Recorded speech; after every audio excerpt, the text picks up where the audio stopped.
The Asian beetles have me trapped inside my house, probably for the next day, so I have a little bit of time to finish this foam video. Closed cell versus open cell. Open cell is cheaper per board foot. It reduces sound greatly, which is nice. You know, in a shop you're making a lot of noise. That I could see that as a benefit. But for a pole barn, almost everybody's going to tell you to use closed cell. So the pros for open, again, cheaper, sound reduction. But the cons, without the moisture barrier around your building, it'll accumulate, condensation over time. It is going to mold. You're going to have to tear it out. It's terrible. Also, open cell only has a class 2 fire rating, which is better than a class 3. But, it's not the best. Closed cell, however, it has a class 1 fire rating from the ASTM E84, whatever that all means.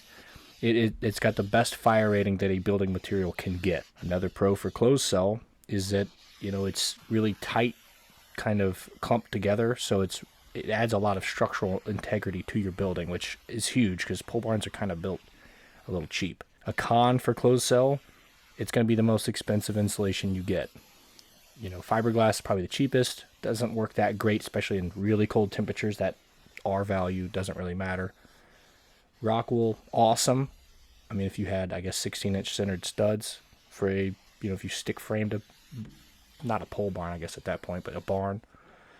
But closed cell is going to work the best. It is expensive, and that's going to be the, first and probably biggest consideration for most people is, can I even afford this crap? Do I want to waste my money on it? Is it that important to me? At 1 inch of closed cell in a room, you're getting like an 88, I believe, percent efficiency rating compared to just no insulation at all.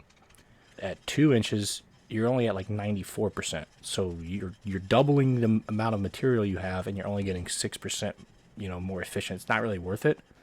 So 1 inch to about 1.5 inches is what most people will use, and the closed cell will act as a moisture barrier, which is huge. I already have a moisture barrier on my barn, but I was kind of just using it as a wrap so that in the future, if I need to remove the metal panels, the foam isn't sticking straight to them, and it makes it very difficult. We actually only had our pole barn for 4 months, and I decided, let's add a porch to it. So if I didn't have that wrap and had already sprayed the foam to it, it would have been much more difficult. That being said, the strength of the closed cell, if it gets in the ribs of the metal, if you don't have that wrap, it's a lot stronger. So it's something to think about.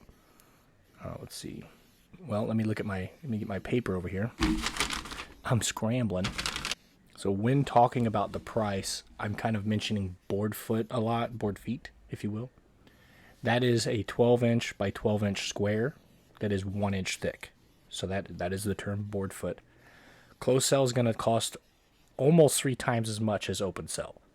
So right here I'm looking at open cell. I've got it at about 62 cents per board foot. For closed cell, it's around $1.48. Even if you buy it in bulk, you save 5 cents on the closed cell. You'll save like a penny on open cell, but would you rather spend an extra penny? I don't know. Even though it would take way more time, the right thing to do might be, 1 inch or 1.5 inches of closed cell with a little bit of open cell sprayed afterwards. So you get the moisture barrier of the closed cell and kind of the sound dampening of the open cell. That's double the work though, but it's not a bad idea.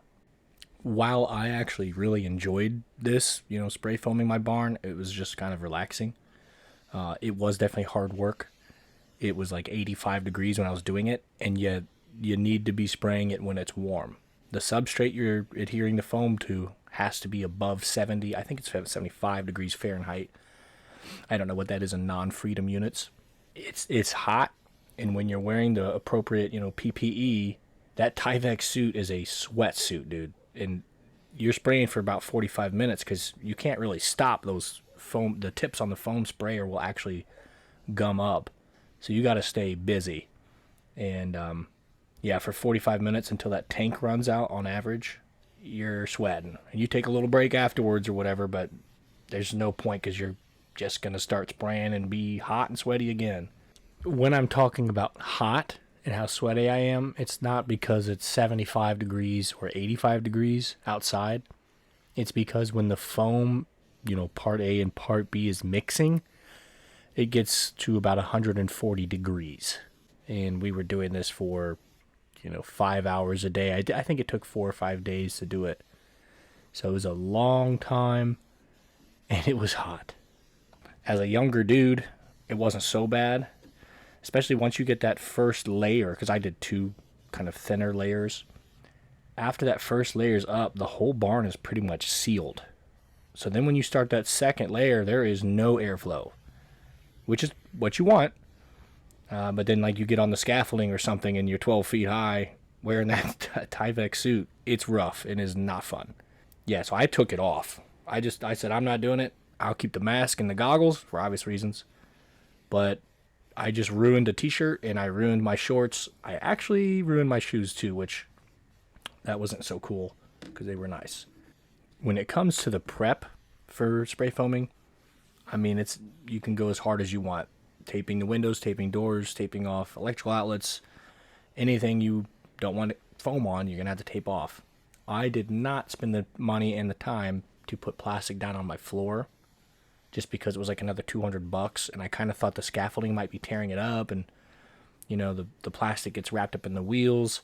Then you're 12 feet high and you're like, got to stop for a minute, change a foam tip. So I didn't plastic the floor, but I spent a lot more time scraping it up with those, long scrapers.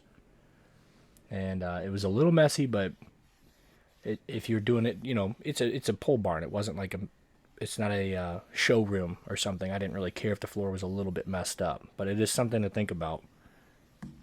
As far as disposing the kits when I was done, my trash company said as long as I take all of the nozzles off, that way, there's no compression left in the tanks, I could actually just throw them away in a dumpster.